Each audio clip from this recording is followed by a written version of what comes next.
Hey, what's up, everybody? We are getting closer and closer to kickoff. Week one is under 3 weeks away. Week zero, Farmageddon in Ireland, is less than 2 weeks away. We have a lot of previews to still get through on this program, on this podcast, this YouTube show, whatever you want to call us at this point. We are College Football Tailgate. I'm Dan Watkins, joined always by John McKechnie. John, all the polls are out at this point. Like we are just like lock, stock, and barrel, ready to go. Like let's just get to the season already. Oh, I feel you there. All these camp battles are unfolding. We're starting to see some guys, some quarterback battles. Ty Simpson getting named quarterback, and you mentioned it. I think maybe in our first show about the ACC that the Bama transfer Dylan Lonergan had a chance Mhm. to win the job up at BC. That has come to pass as of Tuesday morning. So yeah, we're starting to see things solidify in the polls. Obviously another kind of like signpost that we are uh, deliciously close to week zero here.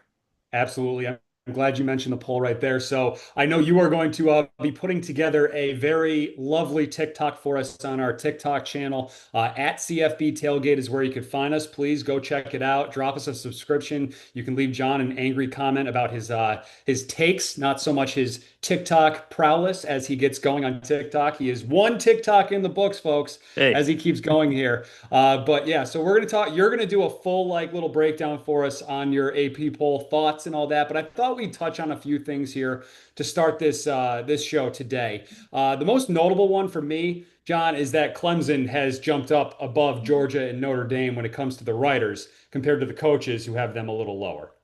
yes. So the 4-5-6 cluster is the same in the sense that it's the same three teams, but the order is different in the AP poll with Clemson, like you said, jumping up. So whereas it felt like earlier this offseason, Clemson was like, look out, they could be better this year. That there's no. And not to say that Clemson would be sneaking up on anyone. I don't think that's like a possibility for a program of that status at this stage, but you're opening the season inside the top five now. Like that, there's no like, oh shucks, you made the college football playoff type of thing. Like you're kind of expected to be one of the best teams. You're supposed to be there for the semifinals at the very least. You're supposed to take care of business. In the ACC, you get a big test opening weekend against LSU. You get to get some revenge potentially against South Carolina to end the season. So it's all there. We talked a lot about this Clemson team during our ACC preview, and now it seems like the expectations have kind of caught up, or the hype and the expectations have kind of interjoined here, and we're seeing them open inside the top five in the AP polls. So that's the cat's out of the bag, I guess you could say. Yeah, absolutely. So another one here that just jumps out quickly before I have a question I just want to pose to everybody is that I originally thought, so I did my coaches poll reaction a week ago. You guys can go check that out on any of our social media channels. As I mentioned, CFB Tailgate on TikTok, College Football Tailgate on YouTube here. I originally thought, John, that the coaches would have Penn State higher than Ohio State too. The writers do. They have Penn State at two, just with all this hype going on in Happy Valley this season, very similar to Clemson. Both of these schools, just the hype train is well on its way. It's left the station. But the writers have Penn State a little higher here, where the coaches gave the nod to the defending national champs. Yeah, so I tend to lean with probably like the coaches. Like I think that at least coming into the season, you're the champs until proven otherwise. So I would have them ahead of Penn State in my personal rankings. But my expectations this year are, kind of like we talked about in part one.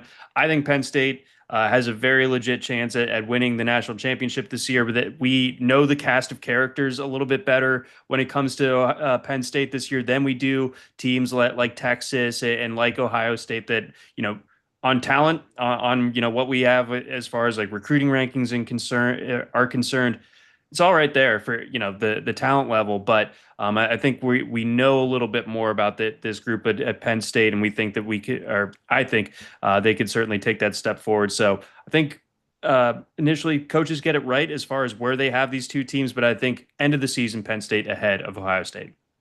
All right. So I think an interesting way to look at these top 10 when it comes to both the AP and the coaches poll. It's the same 10 in each group here, from each group, excuse me.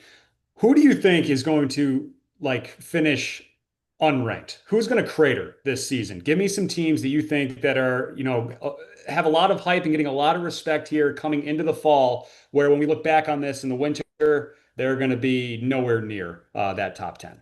Well, I feel like I'm like one infinity stone away from like dubbing myself as the Oregon hater, and I think I'm gonna put that in the glove right here. I'm thinking that Oregon among these teams in the top 10 is the one that I'm circling as the one the likeliest to finish unranked this season. I think that it's a tough schedule, and again, I just think that they take a step back too much to replace both on offense and defense. So I think that Oregon loses at least 3 games. I think it could get as bad as an 8-4 regular season for the Ducks. It's sort of hackneyed almost to say this team is the fraud of this group, but I do think that Miami is that one that is in the top 10. I'm not really buying it. I could see them, not only losing those coin flip games, but also maybe dropping one or two that you wouldn't expect. So we'll believe it when we see it. And when it comes to Mario Cristobal in this group, one that's a little bit spicy. I don't even know if I wholeheartedly believe it, and I think I could probably be accused of being a paranoid fan. This could get out of hand for Georgia, though. You think about Oh, this. You think about the schedule. yep. You have Alabama. You All those big have games at home, though. All those big games are between the hedges this year. This is true. They have not lost at home since 2019, I think, against South Carolina. So that is something to consider. I could see them at best going 2-1 in those three tough games at home between Bama, Ole Miss, and Texas. I think that Florida game, if DJ Lagway is as advertised, that's tough. The SEC opener early on in the season up at Rocky Top against Tennessee. I know a lot of people are kind of sleeping on Tennessee this year. But Georgia's breaking in a new quarterback in Gunnar Stockton. The returns did not look amazing last year. I think Georgia's going to have to run the ball a little bit more this year, and I don't think that they have a great stable of running backs necessarily. And I don't think the offensive line is necessarily up to par with what we've seen in recent years. Defense should still be really good, but I think that there's a chance that with the way that the schedule sets up, gets a little bit rocky for Georgia here. Yeah, so we'll do our full breakdown of the SEC coming up in the next few weeks here.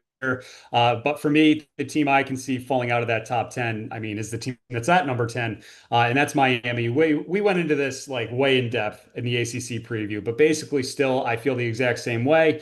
With Mario Cristobal's squad is I can't trust that defense until I actually see it. Yes, I think the line will be a lot better, but that secondary I think will still be a little shaky.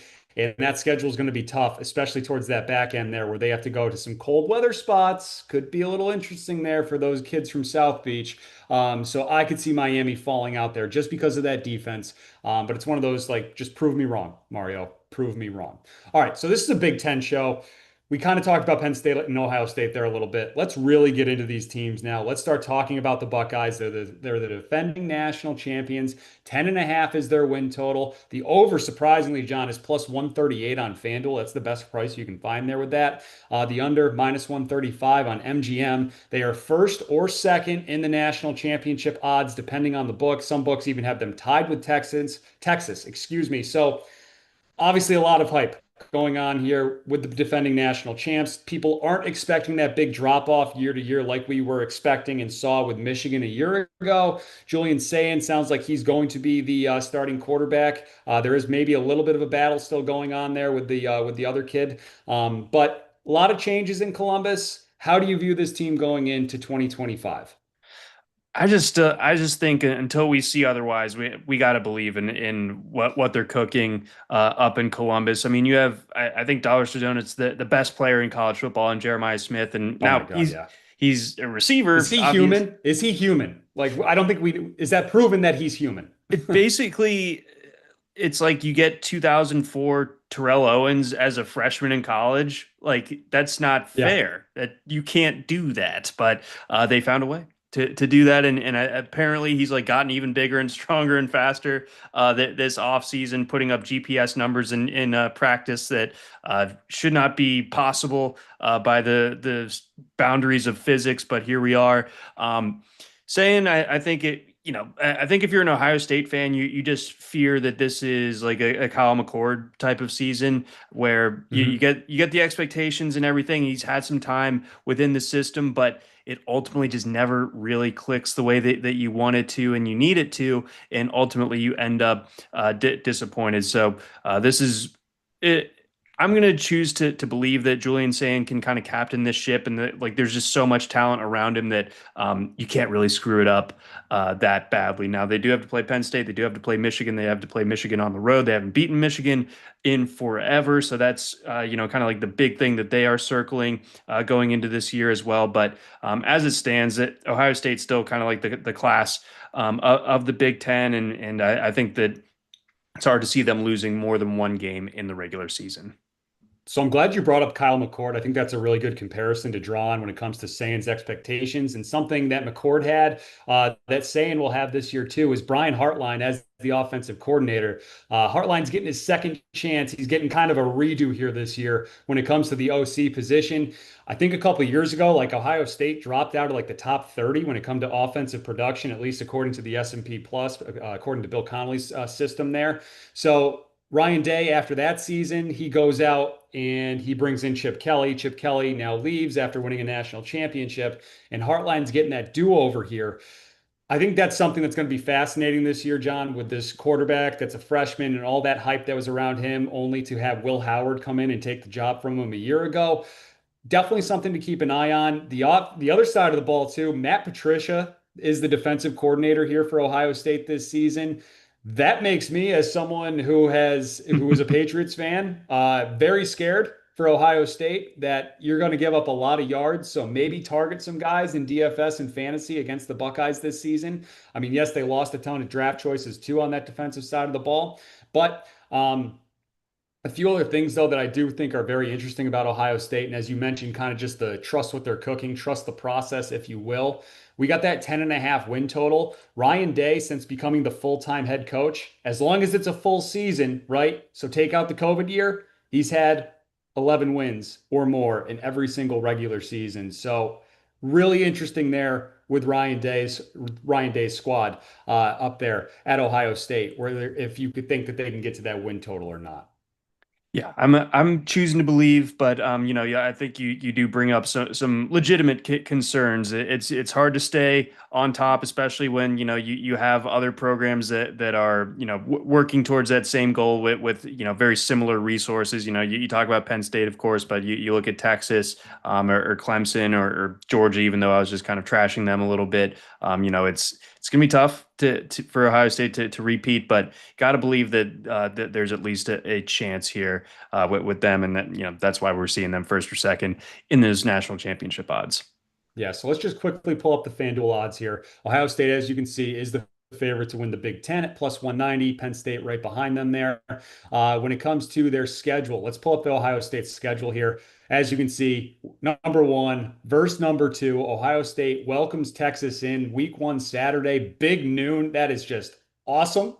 First time ever, number one and number two are playing each other in week one. I believe it's the first time ever that Texas is ranked number one heading into the season, and the first time ever that number one is an underdog in week one. So a lot of cool stuff there with that game. As you can see, as we go throughout, they have to go to the West Coast to play Washington. They have a bye before that game. They got Minnesota at home. Interesting stretch there in October, right? We got at Illinois, at Wisconsin, then they get a bye before they welcome in Penn State for what's probably going to be a big noon game. I highly doubt Fox is going to let that game go. And then we go through and we finish off at Michigan. So 10.5, John, do you have a strong lean either way when it comes to the Buckeyes? My lean is to take the over, but I kind of like hate betting those totals that are that high. But I do think in my heart of hearts, in my brain of brains, that Ohio State goes 11-1 or better in the regular season. Yeah, it's one of those things, right, where it's you just almost have to trust whatever Ryan Day is doing until he doesn't. do it. It's like the opposite of the Mario Cristobal thing, Yeah. right? Like you just have to give Ryan Day, I think, the benefit of the doubt because the dude has like an 88% winning percentage at Ohio State as the head coach, which is just absolutely ridiculous. But something else to know there, if you are thinking about taking an Ohio State Big Ten ticket, they haven't won the conference in 5 years, which is just wild to think about with all the success that Ohio State's had the past few years. Yeah, it's been the Michigan show and then Oregon last year. Yep. So that is kind of it is crazy that they're probably just I think they're ready to get back on top most likely. Again, I got to keep reiterating. I think Penn State's gonna do it this year, but I don't know if they're gonna necessarily win the Big Ten outright. I'm just kind of like betting on them once we get to the college football playoff. So let's move on and let's talk about the team that Ohio State has failed to beat the last 4 years, the Michigan Wolverines. It's year two for Sharon Moore. Obviously, there was that big time hangover a year ago coming off that national championship win. You got the exit of Harbaugh, all those NFL draft picks as well. They've kind of retooled and reset here. They bring in the number one recruit in the country in Bryce Underwood. Going to see a lot of him this season, I would expect. I don't think they've full out named him the starter yet, but it sounds like it's heading that way. I know they brought in Mikey Keene as a transfer as well.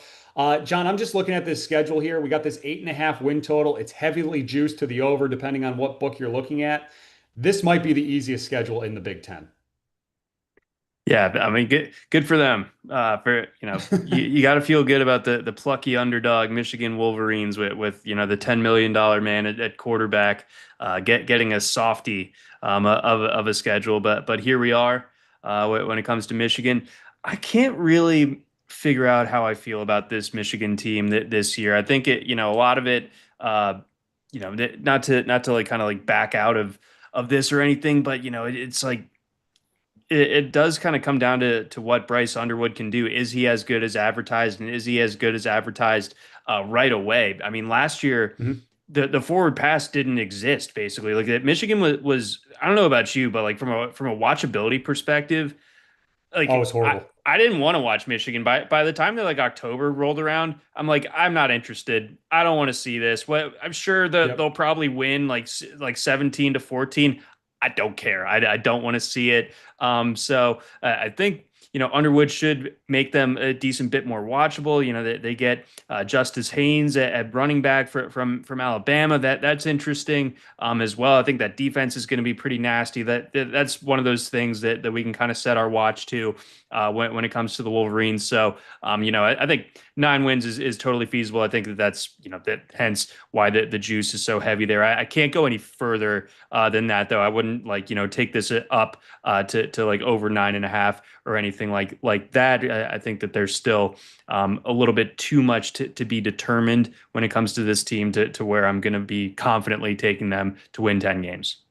Yeah, it's just like one of the, I just can't fully trust a true freshman, no matter how good he might be, to elevate them to that point where I think that they're going to get back to competing for the conference championship and maybe even competing for a playoff spot here. I think Michigan stock is definitely pointing back up after that small dip in 2024, but I'm with you that I just can't quite buy them as like a full-on contender this season. But they should have quarterback play, something that they just didn't have a year ago. But then again, John, does it even matter? Because they've beaten Ohio State any way you want to beat them 4 straight years now. And I, for one, who have bet the Buckeyes in that game the past few years, I'm staying away. Like, this is my note to my future self in 3, 4 months from now. Do not bet that game. Just enjoy it. Just enjoy it. Watch it. Don't put any money on it.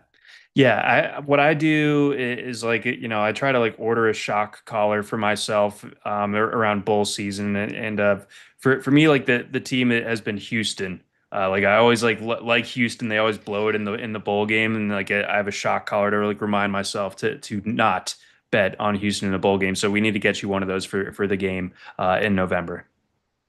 Yeah, I mean, with Houston, I think you could just put that for like football at no matter what level because they just fall apart. Doesn't matter. Pro, college. I mean, I'm sure I don't know too much about high school football down there, but I'm sure there's some teams or schools in Houston that probably don't live up to expectations at the end there, just with how things have gone at higher levels. All right, so final note on Michigan, over 60% of returning production on both sides of the ball. This defense is going to be very good. So they're going to be in a lot of games. But we'll see what this offense does if they can take that next step forward there as we head into 2025. So, one of the teams that I think is really fascinating heading into this season is the team that a lot of people are dubbing this year's Indiana, and that's the Illinois Fighting Illini Bielema squad. Can't say that. There we go. Uh, Win total sitting at, I believe, 7.5. It's heavily juiced to the over. I think there's some 8.5s there as well with the Illini. A ton of production coming back, notably Altmaier at quarterback. I mean, they have some great pieces on defense. You look at this schedule. No Penn State, no Michigan, no Oregon. They get the Buckeyes at home, but it will be their seventh straight game at that point. What do you make of the Illini? I know you've been waiting to talk about this one here for a few weeks since we started doing these shows. Yeah, I mean, we see that the hype is fully baked in. They're top 12 in both polls, or they're ranked number 12 in both polls. So that's, a pretty ringing endorsement from, all the college football intelligentsia that, the hype is for real when it comes to these guys, and it makes a ton of sense. You have a really strong season last year, not necessarily out of nowhere, but I don't think that people quite expected it to go as well as it did. And now you have a schedule that, the parallels are very similar to Indiana in that sense, where yes, you have to play Ohio State, but other than that, you're kind of dodging the big dogs within the rest of the Big Ten. And I just feel like Illinois has really embodied the Brett Bielema style. Even a couple of years ago, they really gave Michigan a serious run for their money up in Ann Arbor. They're just a tough team, and they really just kind of embody that. So I think that Altmaier, I love an experienced quarterback. I think that's sort of like the tiebreaker a lot of times in today's college football. Like you have someone that has started a zillion games, like in Altmaier's case, versus someone like a Bryce Underwood who's just making his first year of starting, or Julian Say in their first year of starting. They may be more talented, but those reps I think are important at this level. So I think Altmaier's going to be able to kind of captain this ship. I think they got a tough defense, we talked about it, that Illinois Indiana is like the big, like, kind of undercard game of the entire Big Ten schedule this year, and that comes pretty early. I think it's the Big Ten opener for both of those teams. So however that one shakes out, I think is going to kind of determine that next class of squads in the Big Ten. And I do give my lean to Illinois. I am drinking the Kool-Aid on them. That'd be a big road win if they can pull that off. September 20th, week 4 is the date for that one. So you mentioned Altmaier is back. According to both Bill Connolly and Phil Steele, this team is returning the most production in the entire conference. The quarterback, as we talked about there, the entire offensive line. We know Bielema always has a great O-line.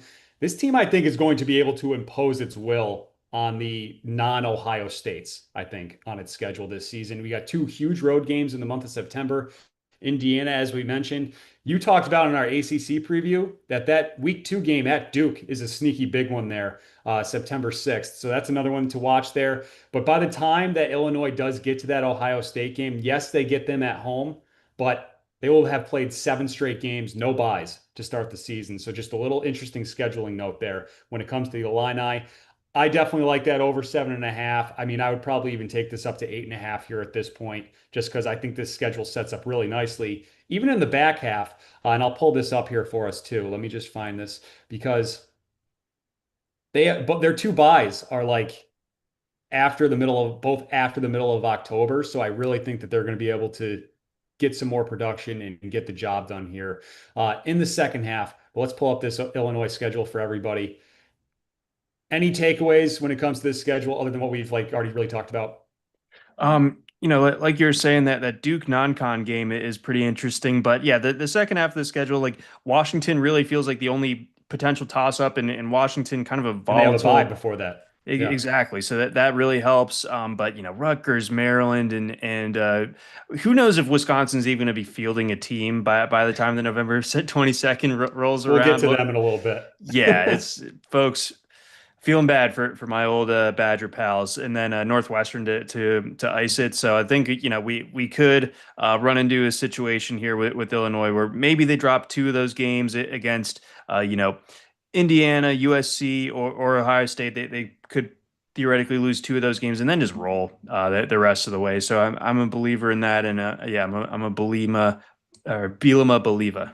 Yeah, There you go. All right, I like that. Maybe we'll work on that a little bit as we get as we get going yeah. through the season. Oof. But anyways, I want to talk about next what I think might be the most disrespectful win total in this entire conference, and that's the Iowa Hawkeyes sitting at 6.5 right now. John, Kirk Ferentz hasn't won less than 8 games in a non-COVID season since 2014. The offense might be even better this year. Now, the 6.5 is heavily juiced. There are some 7.5s out there now, but I don't know. You were talking about Iowa being a potential dark horse here in this conference. I just think this is a very disrespectful win total for a program that one always plays top-notch defense and doesn't have Ohio State or Michigan on their schedule. Yeah, I just think that Iowa's a team that you can set through your watch to in a sense like that they are going to win a lot of those coin flip games. They are going to be more physical than like say like the West Coast Big Ten teams that they'll be facing this season. I think they have a chance to beat Indiana a little bit later on. I think they have a chance to beat Oregon.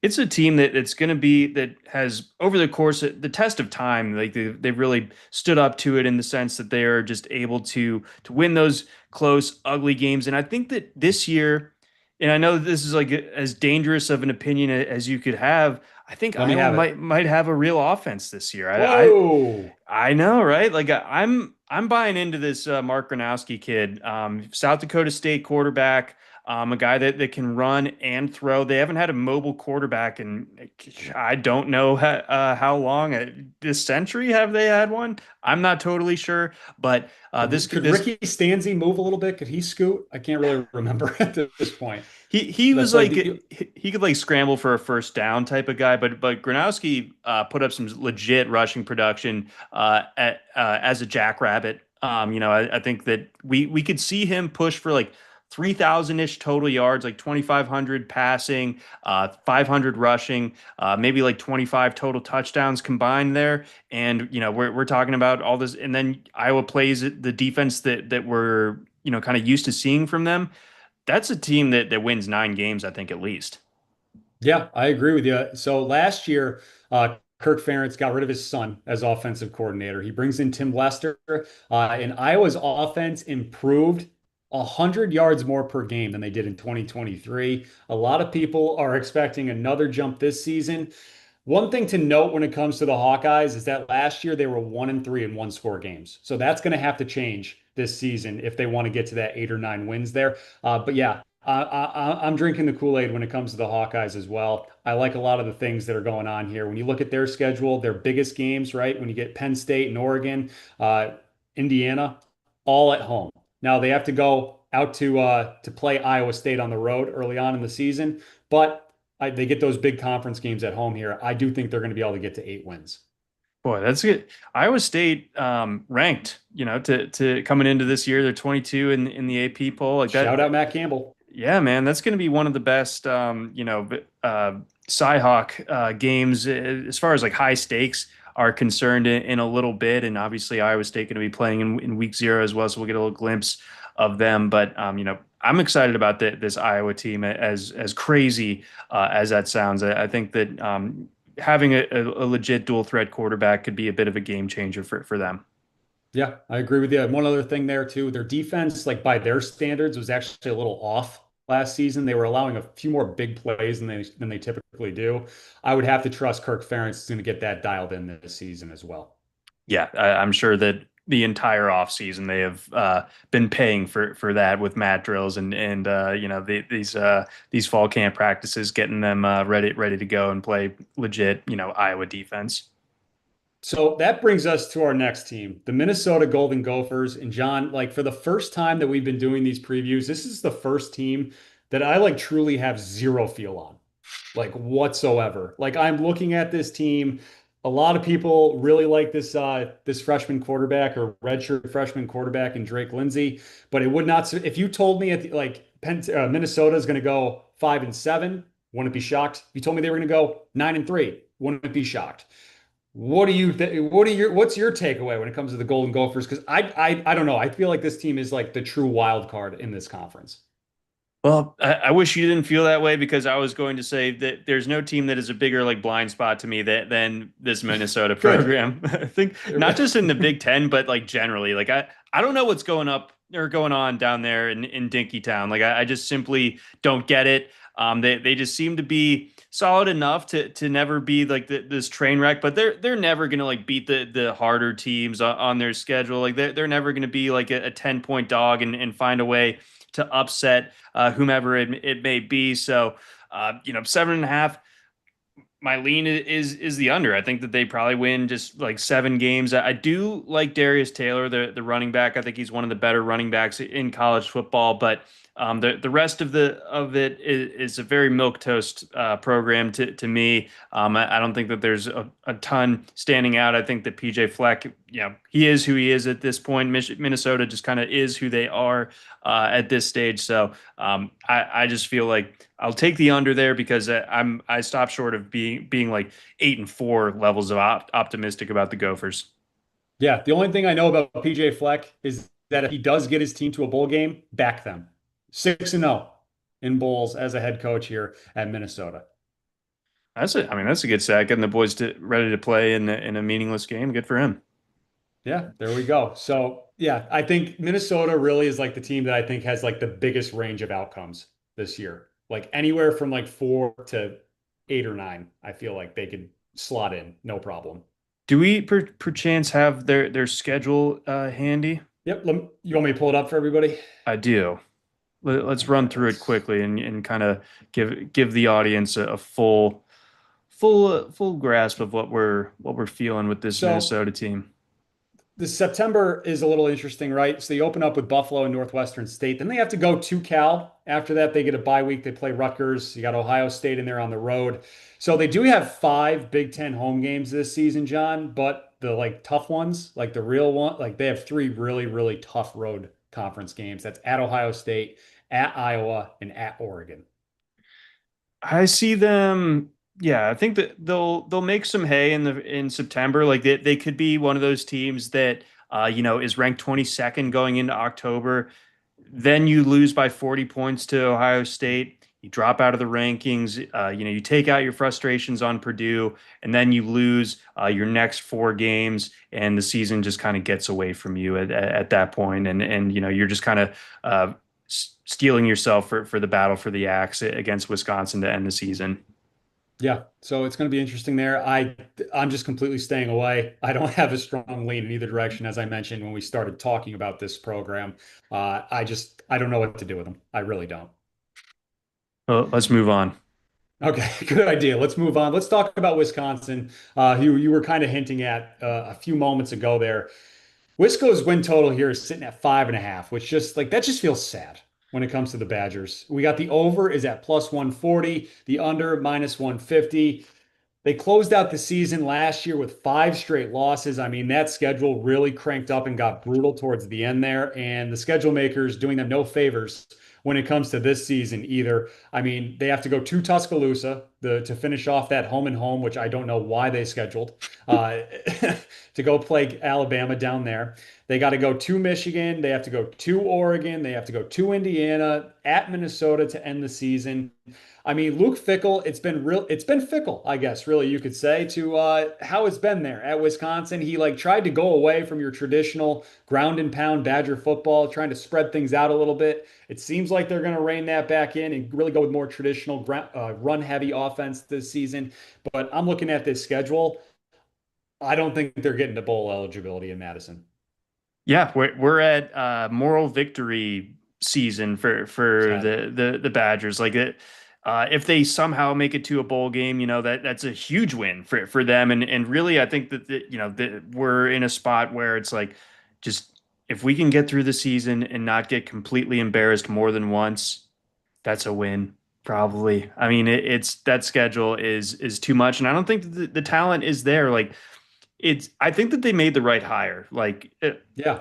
like if you had the time machine and everything, like this should be working better than it is. It's hard to really pinpoint, in my opinion, what exactly has gone wrong. I think, like you said, you kind of being overzealous in changing like the DNA and the philosophy of what a Wisconsin football team should look like. With the Phil Longo stuff and everything like that on offense, but gosh, it feels like they've been the victims of some bad luck, some tough schedules, and we unfortunately see that again this year. So they're going to have to get back to basics here. They're going to have to play a Badger level of defense and just be able to run the ball. I think they will be able to run the ball though.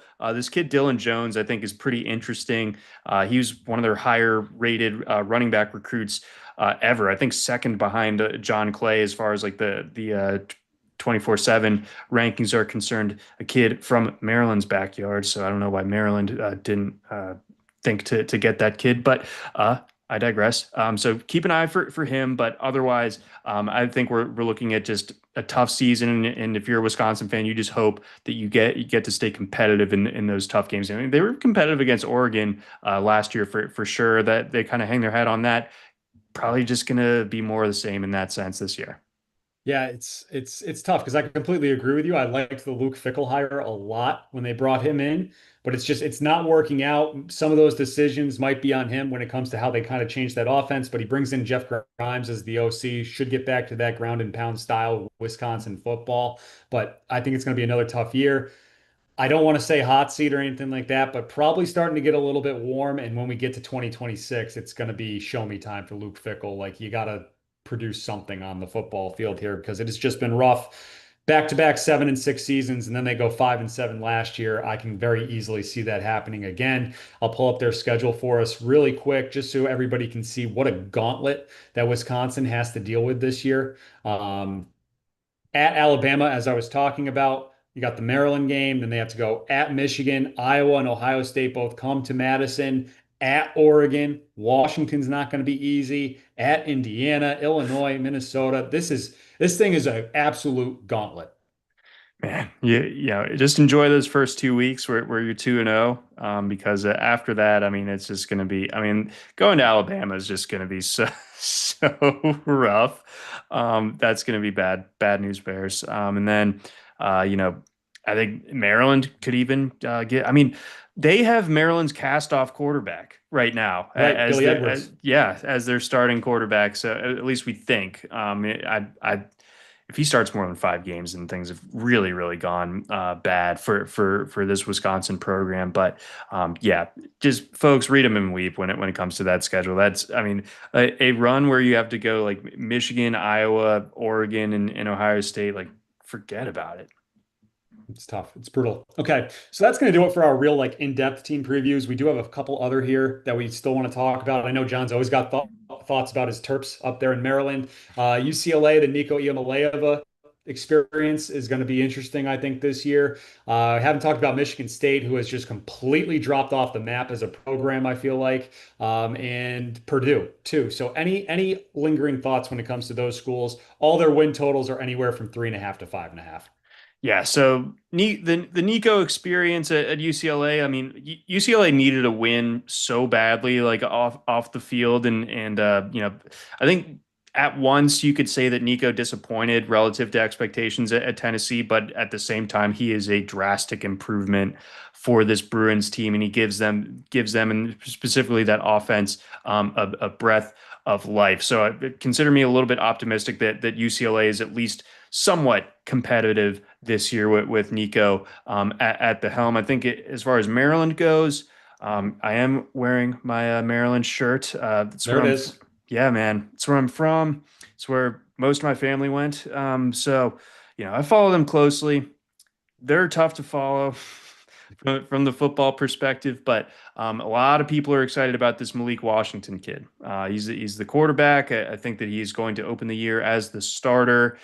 So going to be kind of thrown to the fire. The sort of tenor of a usual Maryland season is they go undefeated in September and then they get absolutely drubbed uncompetitively for the rest of their Big Ten schedule. So I think probably more of the same. I kind of drew this comparison to USC, where Maryland has a very good recruiting class coming in. They just need to kind of get over the finish line here and go through the season without like having all those recruits, kind of get second thoughts because of what's happening on the field. And then beyond that, Michigan State, Jonathan Smith, let's start to see, proof of concept here because I think that, everyone thought that it was a good hire, but, grabbing him from Oregon State, everyone thought that he did a great job at Oregon State because he did. They got to like show a little something here. Aiden Childs is someone that, that they have kind of like staked their reputation on at quarterback.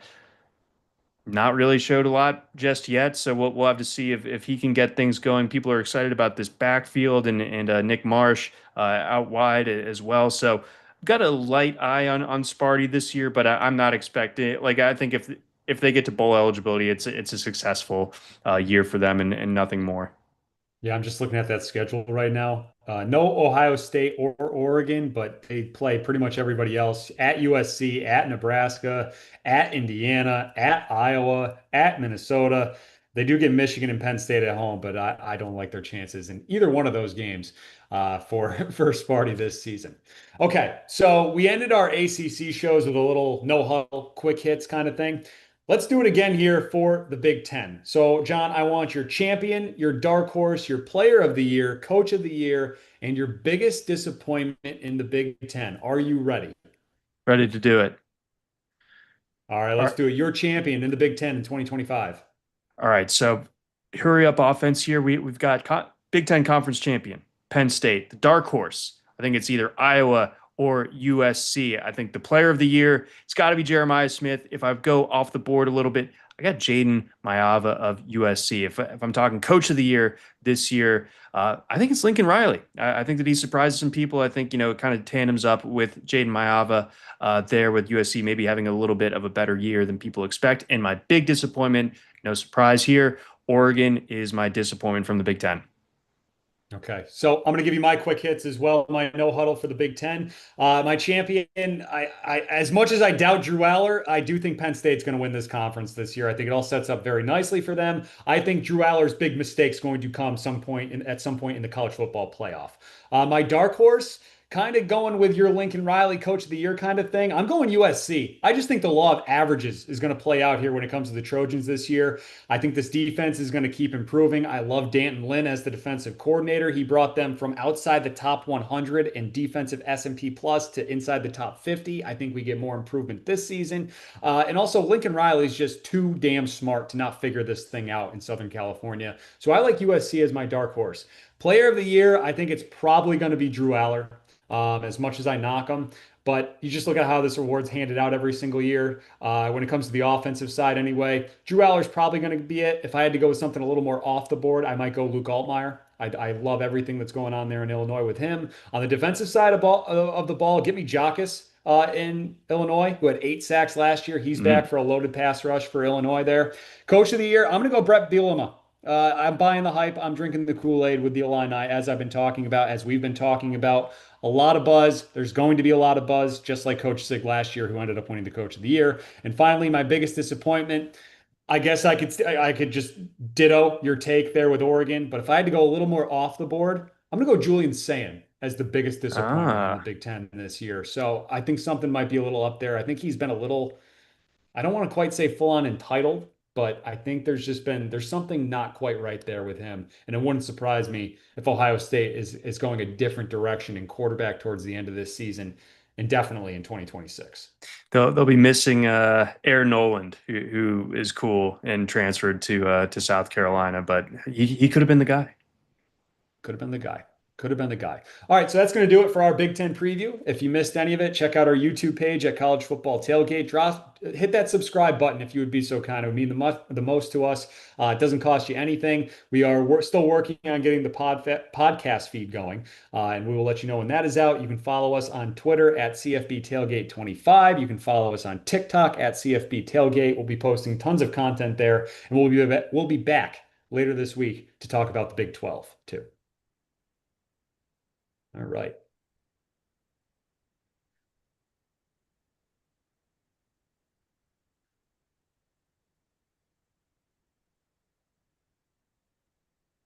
All right, very good.